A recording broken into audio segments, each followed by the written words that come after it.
Hello everyone. I know it's been a while since I made a video. It's been almost a year and a half, but there's really a reason for it. So I know a lot happened within that time as well. So I'm gonna try to be as short as I can. I got in remission in July 2022. And I was fighting a lot of side effects from chemo, mostly. Also, I thought from chemo, mostly brain fog, just hard to think, hard to find words. I was lightheaded. I didn't have any energy. I started gaining weight. But mostly it was my brain that bothered me. I stopped doing private lessons because I just would stop in the middle of the sentence. I couldn't figure out next word, whatever language. Then in about September, I found out that my body's going bonkers, my hormones going bonkers because chemo put me, or EPOC put me in menopause and induced menopause. So my body went just bonkers and my hormones were going crazy. So I had to get on hormonal therapy, which I'm still on. And then I got better. I picked up my life. I went back to school last year to be a substitute teacher. Every time I was trying to go back to the videos, it's almost like PTSD. I just couldn't. I don't know. I couldn't see myself. I put it all behind. I couldn't see myself bald. I couldn't see myself, struggling with cancer. I don't know. I just wanted to kind of almost like erase it, put it behind. And I just started jogging again. I started doing things. We decided to move to North Carolina. We had plans for summer and moving, of course, in August. So, life was good until I found out on July 24th of this year that gray zone lymphoma is back. So that was a big bummer, emotionally, physically, I don't know, even spiritually. So I was struggling a lot. I still struggle a little bit, but compared to how I was in August and September, it was really a shock, honestly. So to decide what to do, where I am, thank God it was stage 1. And of course, I had to come back as gray zone again. No type, no specific type to work with. So, yep, on top of that, in August, we were moving. Giselle was going to college, last child, empty nested. This war in Russia and Ukraine still going on. So just a lot of different things at the same time, of course. How else would it be? So because we're moving to North Carolina, I had to transfer myself from MSK, from Memorial Sloan Kettering, to UNC. It's a little bit a hike for us, about 2.5 hours, but we don't have to go there that often. So I was still doing basically immunotherapy and chemo. And as you can see, my hair is still here. And as you can see, it came back nice and curly for whatever reason. I'm enjoying the hair, but so I'm doing two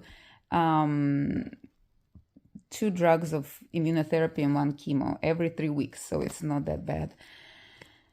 Or as I thought, it's not that bad comparing to our EPOC first time.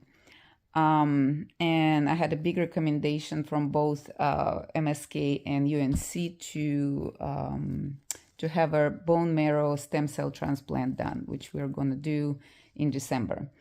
So Friday is going to be this Friday on 17th, going to be my last chemo immunotherapy, the 4th one.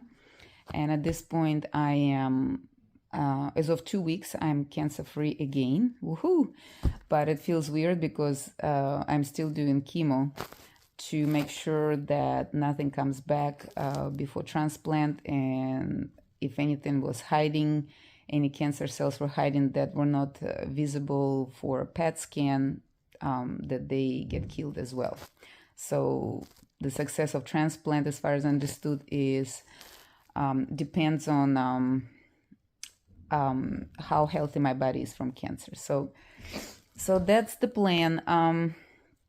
So the plan is on December 13th to start the transplant process, and I will talk about it later. But a funny thing is, I kept saying that this regimen, immunotherapy and chemo, will be like walk in the park after our epoch, after first one. I'm not even losing my hair or anything. And Brock, my husband, kept saying, just hold on, you never know how your body gonna react. Whatever. I'm like, it's nothing. And he was right. Is a lot. He's right. I'm not gonna say always, but a lot. I started having some rash on my face, and I started having a lot of body aches, like low-grade fever kind of body aches, whole body. Energy level went down very fast. And on top of it, the arthritis, the mild arthritis that had my hands, my knees, my feet, it's really got up there. So to the point that after the third chemo, I like in the evening, I can't even bend my fingers. Or, I mean, it was stiff. So my oncologist prescribed me steroids. So now I'm on steroids, and it's a small dose, 20 milligram, but it gives me a lot of energy. I feel myself again, no pain, but I can't sleep. So I don't sleep at night. So like completely lying there wide awake. So yeah, now I'm trying to compromise and take only 10 milligrams, and I do feel some pains. The energy level went down a little bit, but at least last night I was kind of sleeping. So I'm gonna stick with 10 milligrams at this point and see how it goes, because I have one more chemo, like I said, this Friday, the last one. Emotionally, like I said, it's been a big roller coaster really the whole year, but especially since I found out, and it's been tough, honestly. If you remember, maybe you've seen, or even if not, the first time it was really, my mindset was to kill this thing, to get through it, and just basically, like I said, last year I was trying just to forget about it. And so when it came back, it was a shock, and realization that, okay, it came back once, so there's a possibility for it to come back another time, third time. And of course, it makes it worse that my type is gray zone, which is kind of unknown. I mean, I appreciate the honesty of all the doctors, but they basically saying we don't have much research on it done. We don't have a specific plan for that because there is no specific type per se. So that makes it even more special. Of course, I'm sarcastic, but so I don't know. At this point, I miss kiddos. I miss... But in a way, it's okay because we're in a new place. We did move to North Carolina, and it's beautiful and wonderful here. And we have wonderful people around us and visitors. And I mean, I can't complain. Financially, thanks to family and things we arranged around that, my husband doesn't have to work at this point, and I don't have to work at this point, so he can really take care of me, especially during transplant. He's going to be my caregiver 24/7. So, I mean, we're in a great place, that, like, if you can say that. But of course, it's situation of life and death. So I have a lot of thoughts, I have a lot of emotions, and talking to psychologist, which he says, of course, that, of course, cancer is enough to have a reaction to it, and have bad days and have pity parties. Just don't get stuck in it, which I understood about that in the first time too. Let yourself be sad, be, crying if you need to, but just don't get stuck for too long in that condition. He said that he would be concerned if I didn't react. And on top of it, we have other things, of course. Worry about kids.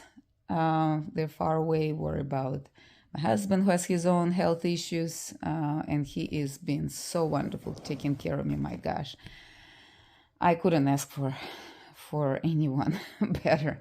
I mean, I'm so blessed with my husband.